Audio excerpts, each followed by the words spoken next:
El jurat ha considerat concedir una menció especial al projecte Rehabitar a Ademús, siguent els promotors Camila Mileto i Fernando Vegas, també com a autors, l'arquitecte tècnic Salvador Tomàs i el constructor Cosmin Gociu.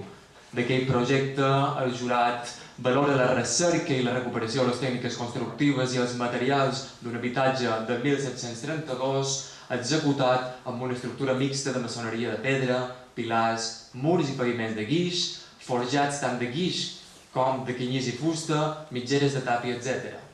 El jurat considera un projecte pilot per a la recuperació d'un ampli ventall de materials i sistemes constructius tradicionals. Aquestes bones pràctiques de rehabilitació esdevenen un material pedagògic de referència i per aquell motiu se li atorga una menció especial d'honor per venir a recollir el premi. Moltíssimes gràcies. Muchísimas gracias. Esto no hace otra cosa que trabajar con más ganas. Un reconocimiento así sobre un trabajo donde mucha gente no llega a entender qué es lo que estás haciendo, pues nada, siempre es un motivo muy grande para continuar con un trabajo de estas características. Muchísimas gracias por este reconocimiento.